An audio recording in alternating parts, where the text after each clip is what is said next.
Yang ketiga itu menerapkan norma dalam kehidupan sehari-hari, contohnya datang ke sekolah tepat waktu, tidak mengejek teman, saling menghormati, atau sapa guru ketika kita bertemu. Kalau bisa disalin gurunya.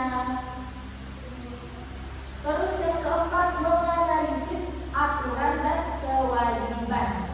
Jadi aturan itu adalah sesuatu yang harus dipatuhi. Seperti di sekolah kita ini mempunyai aturan, jadi kita harus melaksanakannya.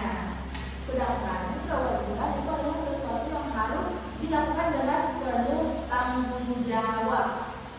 Contohnya kalau kita dikasih PR itu ya PR dan PR pekerjaan rumah yang harus dilakukan di rumah, bukan di sekolah.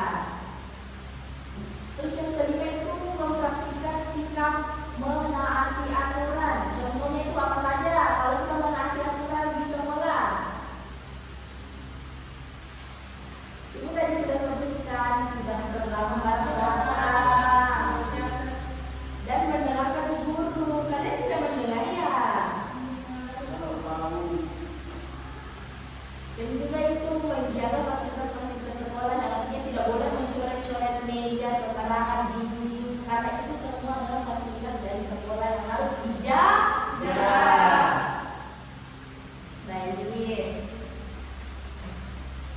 Baik anak-anak, sekarang coba kalian pikirkan pertanyaan tentang norma dari yang sudah Ibu jelaskan tadi. Ada yang bisa naik menuliskan pertanyaannya? Ya silakan Kak Nisa.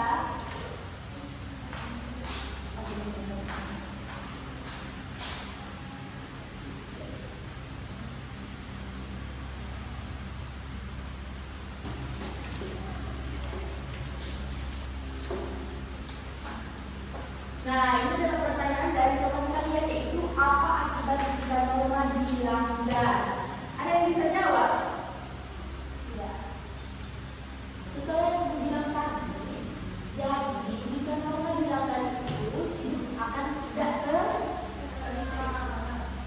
tertib. Terjadi pertengkaran antara kalian kalau kalian tidak memahami norma. Baik, jadi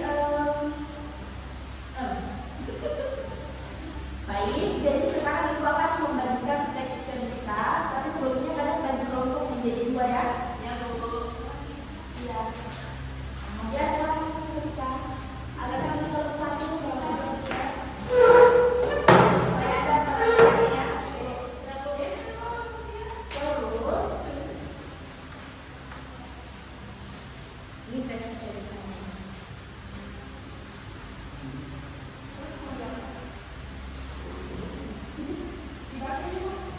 Jadi tugas kalian itu membaca teks, terus menemukan aturan yang ada di dalam teksnya, terus nanti presentasi satu persatu. Apa yang kalian aturan apa yang kalian temukan di dalam? Silahkan. Oke, sudah dibaca? Sudah. Ibu persilahkan kelompok satu mempresentasikannya.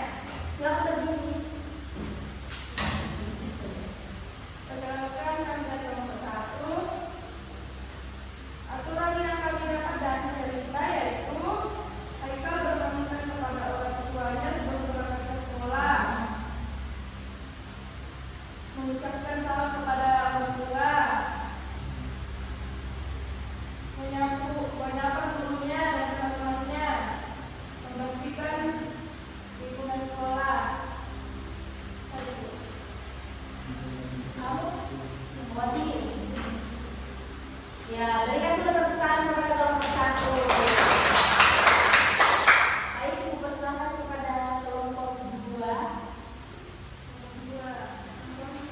Baik, di sini saya perwakilan dari kelompok 2 dan memberikan hasil diskusi kami, yaitu datang sekolah tepat waktu, kedua tidak melakukan antrian, ketiga membuang kerusakan pada tempat sampah, keempat saling membantu teman yang membutuhkan, kelima tidak mengganggu